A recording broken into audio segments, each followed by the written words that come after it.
Baik, kita masuk halaman 137. Ya, masalah ayat Quran. Bukan ayat Quran itu masalah, ayat Quran tak ada masalah. Masalah yang disebut di dalam ayat Quran iaitulah sifat wali Allah. Ya, sifat wali Allah, ya. Ala inna awliya Allah la khawfun alaihim wa la hum yahzanun. Ketahuilah sesungguhnya wali-wali Allah. Jadi wali Allah. Jadi adalah wali-wali Allah itu ada, dengan nas daripada Al-Quranul Karim. Sifat mereka la khawfun, tidak ada rasa takut ke atas mereka. Maksudnya tidak rasa takut ni, kata sebahagian ulama, tidak ada rasa takut untuk menghadapi hari kiamat nanti, hari kebangkitan. Jadi kita ni takut kan, tak takut? Takut tu mana belum masuk lagi ni. Belum masuk lagi, la khaufun alaihim, la khaufun alaihim. Kemudian wala hum yahzanun, dan mereka ini tidak bersedih. Mereka ini tidak bersedih. Baik. La khaufun alaihim wala hum yahzanun, dan mereka ini tidak bersedih. Tidak rasa takut dan tidak bersedih. Tidak ada rasa takut menghadapi kiamat. Pasal mereka ni wali Allah. Mereka ni dah dekat, dah rajin beribadat, ikhlas kerana Allah Subhanahu wa ta'ala. Kalau tak ikhlas, dia tak jadi wali Allah. Kalau tak ikhlas, tak jadi wali Allah, kan? Kalau dia ibadat tak betul, dia tak jadi wali Allah. Jadi bila dia ibadat betul, ikut perintah Allah, kemudian dia ibadat dengan ikhlas, dia tidak takutlah nak menghadapi hari akhirat nanti. Itu sifat yang pertama. Sifat yang kedua, tidak bersedih, tidak duka cita. Tidak sedih, tidak duka cita, kehilangan. Sebahagian ulama tafsir, kehilangan nikmat dunia. Kehilangan nikmat dunia. Tak apalah, tak dapat nikmat dunia pun tak apalah, dia tak sedih pun, pasal nikmat Allah Ta'ala jadi lebih baik. Walal akhiratu khairun wa abqa, walal akhiratu khairun wa abqa, dan hari akhirat lebih baik dan lebih kekal. Jadi dunia tidaklah lebih baik dari akhirat, dunia tidaklah kekal berbanding akhirat. Jadi wali Allah ni dia sedar. Jadi dia tak sedihlah atas kehilangan nikmat dunia. Kita kalau pergi ke Nuri, orang buat kekar, kita pergi lambat, habislah kambing 2 ekor. Sedih tak? Sedih kan? Jadi belum ada sifat wali Allah ni. Kita memang takut lah nak makan kambing kan? Kan lambat, dia start pukul 11, kita pergi pukul 12 habis lah. Orang berzanji pada dulu. Kan? Dia datang pukul 11 nak berzanji buat talian, tengok kambing dah tak, tu imam kita makan dulu lah, minta ke rumah makan dulu. Jadi bersedih tak lah? Tak ada. Ya? Ini dua sifat. Baik, jadi kita tak apa-apa ada sifat ni, maka kita tak jadi wali Allah lah. Tak jadi wali Allah. Okay, setuju kan? Setuju? Tetapi sifat ni diulang beberapa kali dalam Quran. Sifat la khaufun alaihim ni wala hum yahzanun diulang beberapa kali dalam Quran. Baik, kita kata kita bukan wali, sebab kita tak wali. Dalam Quran ada juga sebut orang beriman, alladzina amanu wa amilus solihat la khaufun alaihim wa la hum yahzanun. Orang yang beriman dan beramal soleh, tidak ada rasa takut atas mereka, tidak sedih. Jadi kita tak ada sifat ni.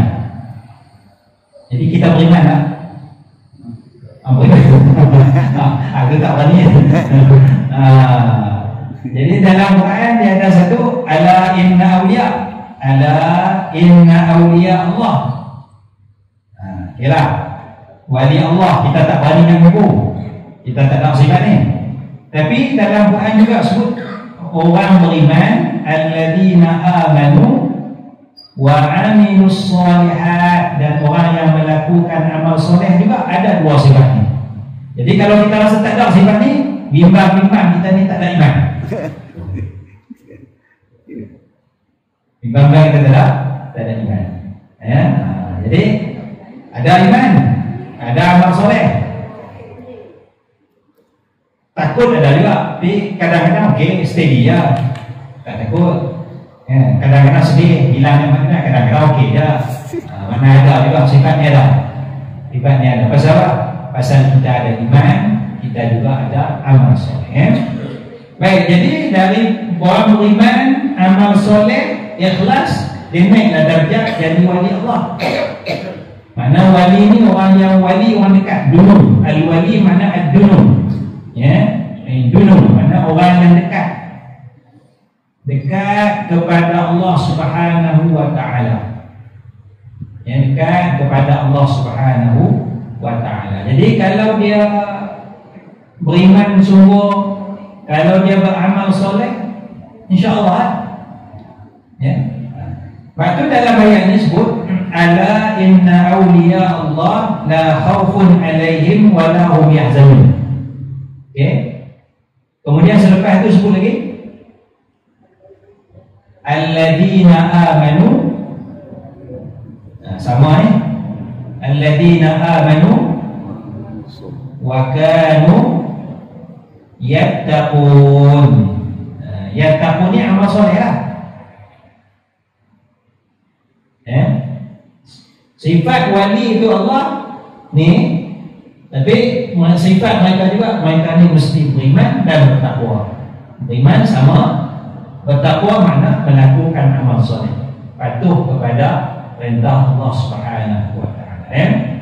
Jadi yang dalam masjid ni beriman ke tak beriman? Beriman. Dalam masjid ni patuh tak perintah Allah? Patuh. Jadi tuan-tuan lah wali Allah. Ya. Daripada yang tak datang masjid, takkan nak kata yang tak datang masjid tu wali Allah.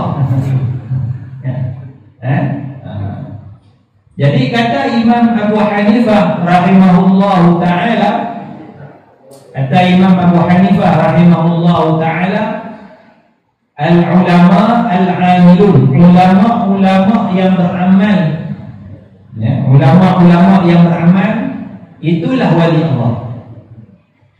Kalaulah ulama yang beramal itu bukan wali Allah, falaysa lillahi waliyyun, maka tidak ada wali bagi Allah. Kalau ulama yang beramal, dia bukan semata-mata ulama, dia ulama yang beramal dengan ikhlas, bukan wali Allah, maka tak ada wali Allah. Itu mafhum perkataan Imam Abu Hanifah rahimahullah ta'ala. Itu kan mafhum ulama yang beramal. Imam Syafi'i ulama, Imam Syafi'i beramal tak? Amal. Wali Allah tak? Wali Allah tak? Cuma kita ya tak berapa nak kata Imam Syafi'i wali Allah. Kita tak berapa nak kata Imam Syafi'i wali Allah. Jadi di sini ada orang nak salah guna. Ada orang nak salah guna. Ada orang nak salah guna maksud wali Allah ni. Golongan yang mendakwa sebagai wali Allah dengan membuat pelbagai dakwaan dan kisah-kisah ajaib hendaklah diwaspadai. Oleh kerana adanya wali Allah, kita masyarakat Islam menghormati golongan yang disebut wali Allah. Maka ada golongan yang mengambil kesempatan menggunakan istilah wali Allah. Dia tu wali Allah tu, dia tu wali Allah, dia tu wali Allah dan sebagainya. Kita pun tak berani lah. Pasal ditakut-takutkan orang ni wali Allah. Ya. Sedangkan kita tak tengok, tak nampak apa pun, apa sumbangan dia kepada agama, apa sumbangan dia kepada masyarakat. Ya. Baik, kita ambil contoh Imam Syafi'i. Kita ambil contoh Imam Malik, ya. Jarang orang sebut Imam Syafi'i sebagai wali Allah. Betul kan? Jarang disebut Imam Malik sebagai wali Allah. Jarang disebut Imam Abu Hanifah sebagai wali Allah. Pasal tak berapa ada cerita-cerita pelik tentang Imam Malik, tak berapa ada cerita pelik tentang Imam Syafi'i, tak berapa ada cerita pelik tentang Imam Abu Hanifah. Biasa aja. Pasal kita tengok wali Allah tu cerita. Kalau cerita hebat, wali Allah. Kalau tak ada cerita hebat, bukan wali Allah. Itu salah. Pasal Allah sebut wali Allah bukan ada cerita hebat. Allah sebut alladzina amanu wa kanu yattaqun, orang yang beriman, orang yang bertakwa. Jadi Imam Syafi'i beriman, Imam Syafi'i bertakwa, wali Allah tu. Tapi jarang disebut, jarang disebut. Jadi kita tengok maknanya dia ada kelebihan, ada cerita tertentu wali Allah. Saya Jumaat baru ni saya cerita dah seorang tu, ya. Orang hebatlah, dikatakan hebat. Dia isap rokok waktu mengajar. Ya, ada satu orang syekh tu dia isap rokok waktu mengajar. Isap rokok waktu mengajar. Macam mana saya tahu dia isap rokok? Saya tengok dalam YouTube dia isap rokok sambil mengajar. Saya tak tahu sebab apa dia isap rokok. Sehinggalah satu orang cerita kepada saya, kenapa syekh itu isap rokok waktu mengajar, kadang-kadang lepas mengajar. Sebab apa? Orang yang bawa cerita itu kepada saya, kalau dia bohong, bohonglah. Tapi dia ceritakan kepada saya, dia kata syekh itu ustaz hebat kerana dia nampak niat hati manusia yang datang depan dia. Dia boleh scan hati orang yang datang mengaji depan dia tu. Maksudnya ikhlas ke atau ikhlas ke. Jadi oleh kerana dia boleh scan hati orang, dia nampak niat masing-masing. Sebab tu dia kena hisap rokok, supaya asap kelabu tu dia tak nampak niat masing-masing. Saya temberak je, saya tahu niat tuan-tuan ni. Tapi kalau tuan-tuan tanya, saya tak jawab. Sebab kalau saya jawab salah, tuan-tuan tahu saya kan? Jadi saya tak mau ceritalah niat tu, biarlah rahsia. Jadi pengikut yang langsung, Masya Allah kan, ustaz tu dia tak cerita niat masing-masing orang tu, pasal dia nak jaga air muka orang. Walau tak tahu dia nak berlepas Jadi itu cara penipuan. Ya, itu cara penipuan, ya. Sebab dia dah maka dia mendakwa dia makam tinggi dan sebagainya. Jadi wali Allah tu dia bukan cerita pelik tu. Dia bukan ada kisah-kisah ajaib dan sebagainya, ya. Kerana apa? Kerana kebiasaannya golongan wali Allah yang sebenar-benar wali Allah tidak mudah membuat dakwaan sebagai wali Allah.